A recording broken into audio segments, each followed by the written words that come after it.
हाँ बस बाद में बात करेंगे। अभी हम बनारस तो कुछ बातें गलत कही गई हैं, पता नहीं कहाँ से 100 years उन्होंने पूरा डिटेल ले development लिया था, है। तो उसमें 3 डिकेड तो हो ही नहीं revenue सकता, meet हुई है, क्योंकि तो मुझे उसमें आ 50 रहे साल हो गए पास किए हुए। और sir So I don't know where from they have taken this figure, खैरियत है। because in March we are coming here, Dr. Pramani, मेरी बैच करीब 122 ex students, चंद्रशेखर शायद आपसे मिला होगा। 23rd, 24th, 25th March को I think we will be with family around 240. We are searching for the rooms, difficult हो रहा है, तो तुम्हारा स्टेटमेंट थोड़ा करेक्ट कर लो। 50 साल हमें पास किए हो गए। चंद्रशेखर का फोन आया था, चंद्रशेखर का बोल रहा था कि हमारा ब्रेकफास्ट 200 आदमी का अरेंज कर दीजिए। I am the same thing, कल डॉक्टर पात्रा से मैं कह रहा था कि मैं मिलना आपसे भी मिलना चाहता हूँ। ये तो जो कुछ बातें तुमने कहा कुछ सही था, कुछ गलत था। मैं डर रहा हूँ एक्चुअली। मुझे जब डॉक्टर पी.के. रॉय ने कहा तो आई वॉज थिंकिंग यहाँ केवल स्टूडेंट्स होंगे, लेकिन यहाँ तो मिस्टर अनिल गुप्ता भी हैं, इतने सारे सीनियर्स हैं। तो मैं डर रहा हूँ कि मैं किसको कि मैं एड्रेस करूँ। प्राइमरली जो कुछ मैं कह रहा हूँ या कहने जा रहा हूँ, जो लोग जॉब में हैं, सीनियर पोजीशन में हैं, मैं address is not to them, may be this side of the जो मीटिंग में हैं लोग, उनके लिए मैं कहना चाहूँगा। कुछ इनकरेज करने के लिए मेरी डॉक्टर जैकब जो कह रहे थे, मेरी खुद की जो कहानी है, एक सिंपल साधारण परिवार से मैं आया हूँ और मैं 3 लोगों को क्रेडिट देता हूँ जो कुछ भी मैं कर पाया हूँ। एक तो मेरा गांव जहाँ से मैं आता हूँ, कि वहाँ की आबो हवा ने हमें कुछ ऐसी खुशबू दी होगी कि कुछ कर पाने की तमन्ना रही होगी। मेरे पेरेंट्स जिनके पास ज़मीन तो बहुत ही, पैसे नहीं थे, और मालवीय जी का ये जगह नहीं होती तो आई डोंट नो हमारी एजुकेशन भी होती कि नहीं होती, क्योंकि हमें पढ़ना तो आता था लेकिन पता नहीं था कि कहाँ जाएंगे। सिरेमिक्स भी पूछ के फॉर्म भरा था मैंने कि भाई कौन सा फर्क, तो पूछा हमें, किसी ने हमसे पूछा कि भाई सबकी क्लासिफिकेशन बताया, बोला कि तुम्हारी क्या प्रायोरिटी है, नौकरी ज़्यादा चाहिए, जल्दी चाहिए? मैं बोला हाँ नौकरी तुरंत चाहिए। तो बोला उसके लिए सिरेमिक्स में चले जाओ, और इसी हिसाब से मेरे मार्क्स इतने अच्छा कि कोई भी ब्रांच मुझे मिल सकती थी। 10th 12th में मेरे बहुत अच्छे हाई परसेंटेज थी, और मैं रिग्रेट नहीं करता हूँ मैं सिरेमिक्स में आ करके। बच्चों, मैं खास करके तुमसे कहना चाहूँगा कि जीवन में एजुकेशन का पर्पस क्या है? क्या जॉब, सैलरी, शादी हो जाए, बच्चे हो जाए, दैट्स ऑल? शायद इससे ज़्यादा होना चाहिए। कि मैं जो कुछ चीज़ें मैंने लिखा है कि भाई to grow as a polished civilised person. Of course रोटी कपड़ा मकान एक मुद्दा है। जीवन में सबसे बड़ी जॉब सेटिस्फेक्शन, कुछ भी करो, पैसे तो मिलते हों लेकिन तुम्हें आनंद नहीं आता है। Whichever profession you are, मज़ा नहीं आता है, हैप्पीनेस नहीं है। If you don't have a sense of fulfilment, satisfaction नहीं है, तो उसमें मज़ा नहीं तुम्हें आएगा। तुम लोग जहाँ तक मैं समझता हूँ कि मेरी कंपैरिजन में जो IIT के बच्चे हैं बहुत ज़्यादा होशियार हैं, ब्रिलियंट हैं। जो कंपटीशन तैर करके तुम आए हो उसमें शायद 10-12 लाख बच्चे एग्ज़ाम में अपीयर होते हैं, और आई डोंट नो 15-20,000 शायद उनका एडमिशन होता है, तो हार्डली 1.5% 1.25% होता होगा।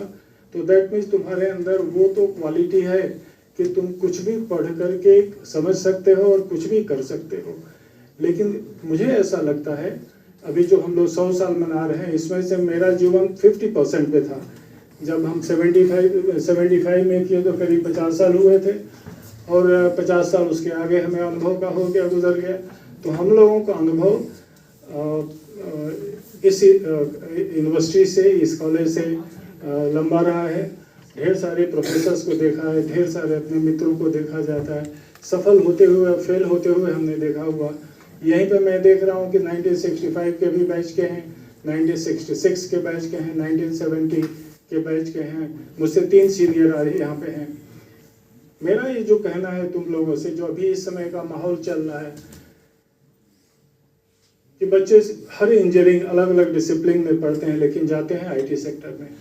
कल भी सुने होंगे mister Saurabh Khedkar, I believe, जो हिंडाल्को के सीईओ थे, उनकी भी पेन थी कि कोर सेक्टर, यदि तुम टोटल जीडीपी देखो इस समय, जिसको हम कहते हैं we are the 5th largest economy, वो जीडीपी के ऊपर में तोलते हैं, उसमें कोर सेक्टर का कितना रोल है, आईटी सेक्टर का कितना रोल है, तो हमें क्लियर होगा, नेट पे जाकर ढूंढोगे तो पता चलेगा। Core sector will be the driving force जो आगे ले जाने के लिए होगा। पर्टिकुलरली जहाँ से मैं जुड़ा हुआ हूँ, जो रिफ्रैक्टरी सेक्शन में, रिफ्रैक्टरी में जो स्टील सबसे बड़ा कंज्यूमर होता है, स्टील में हाई 300 मिलियन टन्स का प्रोग्राम है, जो कि जब प्लान किया गया था वी आर हार्डली 110। अभी और दूसरा भी प्लान आ गया कि बाय द 2047 तक probably 500 million tons, and imagine 70% the refractory are consumed by the steel plants. If 70% का आज ही टर्नओवर जो टोटल मार्केट रिफ्रैक्टरी के है अराउंड 15,000 करोड़, यदि स्टील सचमुच 500 मिलियन टन्स का होता है तो imagine the refractory will go 50-60,000 crore आज की वैल्यू पे। उस समय हम देखेंगे तो प्रॉब्ली इट विल बी 100,000। तो इसमें जो पॉसिबिलिटीज हैं, सिरेमिक इंजीनियर को सिरेमिक फील्ड में ये जो एक नोशनल ऐसी सोच आ गई है कि इसमें पैसे कम मिलते हैं, इसमें यस हार्ड वर्क तो है, नो डाउट, क्योंकि इसमें हमारी इंडस्ट्री हम लोग रिफ्रैक्टरी के हाई एंड प्रोडक्ट्स में है। ब्लैक रिफ्रैक्टरी सारी हम बनाते हैं, जो प्रोडक्ट हम बनाते हैं उसमें पूरी दुनिया में बहुत थोड़े से 10, 15, 20 लोगों से ज़्यादा लोग नहीं बनाते हैं। कुछ में तो शायद इस देश में हार्डली 3-4 लोग बनाते हैं। हम जो भी काम करते हैं उसमें चैलेंजिंग होता है, परफॉर्मेंस बेस्ड होती है। तो मेरा तुम सब से ये कहना है कि कोर सेक्टर में जब तुम्हारा एडमिशन, पर्टिकुलरली मैं कह रहा हूँ first year and second year के बच्चों को, in case they are here, I don't know whether they are first year second year के कोई है कि नहीं, हाथ उठाएंगे? प्रॉब्लम नहीं, ओके, नो प्रॉब्लम। मेरा कहना है कि जो थर्ड ईयर फोर्थ ईयर में मेरा अनुभव है यहाँ पे, अर्लियर में जब आईआईटी नहीं हुआ था यहाँ पे, तो मैं एग्जामिनर होकर के आया करता था, और मुझे ऐसा लगता था कि जब मैं एग्जामिनेशन में जो कुछ सवाल पूछने की इच्छा होती थी, तो मुझे ऐसा लग रहा था कि इनको सब्जेक्ट में इंटरेस्ट नहीं है, they just wanted to get BTech का सर्टिफिकेट मिल जाए और उसके बाद में आईटी सेक्टर में चले जाएंगे। अभी आज की तारीख में जो पेपर में मैं पढ़ता हूँ कि पूरी आईआईटीज में जो एम्प्लॉयमेंट का रेशियो है, इस समय बड़ा जॉब ऑफर्स कम मिल रहे हैं, रिसेशन है या जो भी रीजन हो, आई रियली डोंट नो। आज की तारीख में यदि हम सोचें, कई बच्चे हमसे बात कर रहे थे, कई लोग आकर के मिले, भाई आज की तारीख में कोर सेक्टर में जा रहे हो, जस्ट बिकॉज कि तुम्हें जॉब नहीं मिलता है तो कौन देगा? पास में मैंने भी एक्सपेरिमेंट किया था कि मैंने आई डोंट नो 98-99 में 2 बच्चों को लिया हुआ था। They work with me for 3-4-5 months, और वहीं रह करके अप्लाई करते रहे इधर उधर, और कहीं पे जॉब मिली, चले गए नहीं, मुझे यहाँ तक मुझे बताया तक नहीं।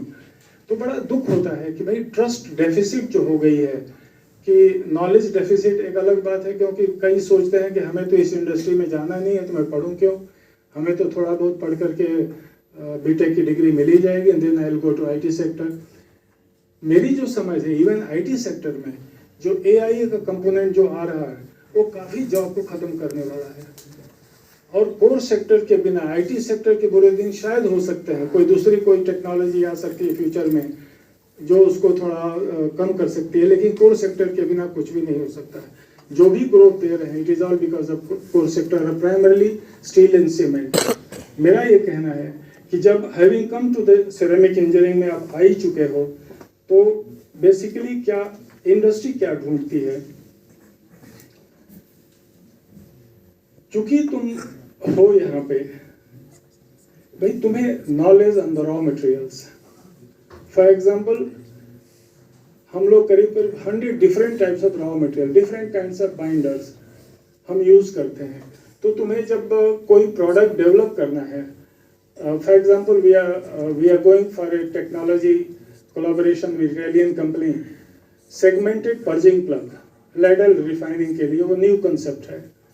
अब इसको करके हमारी एबिलिटी तो चाहिए, पैसे से टेक्नोलॉजी तो मिल जाएगी, बट एडेप्टेबिलिटी, एब्जॉर्प्शन कैसे होगा?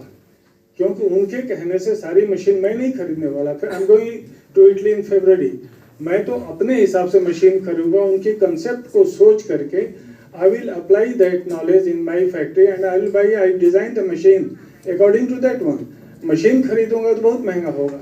तो बेसिकली मेरा कहना है कि भाई तुम्हें नॉलेज होना चाहिए ऑन द प्रिवेलिंग आज की तारीख में जो रॉ मटेरियल्स अवेलेबल हैं, लैब के बारे में जितनी तरह की रिफ्रैक्टरी की या अन्य फील्ड की भी टेस्टिंग तुम करते हो, प्रोसेस इंजीनियरिंग के ऊपर में, फॉर एग्जांपल कोई भी प्रोडक्ट बिना फायरिंग का हो ही नहीं सकता, whether is coal, gas, electricity, कुछ भी होगा। ऑटोमेशन के ऊपर में, कॉस्टिंग के ऊपर में। फॉर एग्जांपल मैं I am talking to one company कि मेरी एबिटा लेवल को कैसे बढ़ाया जाए। EBITDA is basically profit, measurement of profits. तो मैं अपने ढंग से I am able to bring to that to certain level, but I'm not happy with that performance. I'm not happy with the performance of mine. So I'm talking to somebody, I'll tell you, PwC, I'm talking to PwC, whether you can take the job, because they have big consultant, a lot of chartered accountant, engineers, management, MBAs and all, talking to them whether you can do the diagnosis in my company and suggest something so that my EBITDA goes up. तो ये costing तुम्हें समझना चाहिए, चूँकि refractory का maximum consumption steel industry, I expect you should understand the metallurgical applications, product designing, बहुत सारे factors हैं जिसमें तुम्हें सोचना चाहिए, जो कि आजू बाजू के इंडस्ट्री जो हमारे से जुड़े हुए लोग हैं उनसे जुड़ी होती हैं, उनमें करना होगा। एक और चीज़ भी कहूँगा कि भाई बेसिकली इनिशियली हो सकता है कि आईटी में जो पैकेज होती है और कोर सेक्टर में हो सकता है मैच ना करे, लेकिन यदि तुम इसको स्कैन करो 5 साल, 10 साल, 15 साल, 30 साल रिटायरमेंट की बात करोगे, तो शायद कोर सेक्टर में जो रियली सक्सेसफुल लोग हैं वो आईटी सेक्टर के जनरली सक्सेसफुल से कई गुना ज़्यादा उनकी सैलरी होगी। I will give the example of mister Chandrashekhar जो टाटा सन के चेयरमैन हैं, गूगल पर देख सकते हो, 135 crore per year. Can you imagine how many people in the IT sector will be getting this one? और उसी कंपनी में 50 करोड़, 60 करोड़, 70 करोड़ पाने वाले दर्जनों होंगे। Go and see the Reliance balance sheet, बहुत सारे लोग मिलेंगे। L&T में जाओ देखो मिलेंगे। So it all depends with whom you are comparing. यदि तुम्हारे अंदर कॉम्पिटेंस है, इंटेलिजेंस है, ब्रिलियंस है, हार्ड वर्क करते हो, रिस्क लेते हो, तो सारे संभव है। हाँ, यदि कंफर्ट जोन में रह के चाहते हो, गो टू आईटी सेक्टर, एक छोटी सी कंप्यूटर मिल जाएगी, एसी मिल जाएगा, एंड दैट्स ऑल। ना तुम्हारी कोई लीडरशिप क्वालिटीज मिलेगी, तुम्हारे अंदर कुछ रिस्क लेने की एबिलिटी नहीं होगी। एक और एंगल लास्ट कहना चाहूँगा, मैं एक एंटरप्रेन्योर हूँ। यदि तुम्हारे अंदर टैलेंट है, तुम्हारे अंदर वो भूख है, तो तुम पहले कुछ अनुभव करो। कोई भी फील्ड हो, किसी भी फील्ड में तुम जाते हो, अनुभव करो, और तुम्हारे अंदर यदि ख्वाहिश है कुछ करने की है, तो certainly you can start your own setup, your own business industry, और तुम सक्सेसफुल उसमें हो सकते हैं। हाँ, उसमें रिस्क लेना पड़ेगा, तुम्हें रुकना पड़ेगा, हो सकता है कोई अप एंड डाउन आएंगे। हम लोग, I started with very little amount of money. Today my capital invested in my company is more than 80 crore. Work in process on any date I have more than 40 crore. ये हमने डाला नहीं था, because you should have idea, banks are there to support you. You should have idea. You should know how to make the project report, how to sell the concept to this one. You should have the leadership quality. पूरा plant तुम्हें. I employ around 470 people. We have 6-7 branches. I export about 30% of my product to all over world. We participate in various exhibition. तो मेरा कहना है कि मैं तुमसे ये चाहता हूँ कि भाई ओनली आईटी जाना चाहते, पढ़ो पहले, मेहनत से खूब पढ़ो, 4 साल जो पढ़ रहे हो, try to learn, really try to learn, और उसके बाद में डिसाइड करो। आई एम नॉट सेइंग कि डोंट गो टू आईटी, लेकिन why only IT? There are options कि कोर सेक्टर में यदि तुम मेहनत को, बहुत बड़ी बड़ी इंडस्ट्रीज हैं। एक्चुअली ट्रस्ट डेफिसिट हो, लोग नहीं आ रहे होंगे कैंपस में, क्योंकि उनको पता है तुम रुकने वाले नहीं हो। तो I think you have to create that trust, and I'm sure there is a big opportunity waiting for you in future. Thank you very much.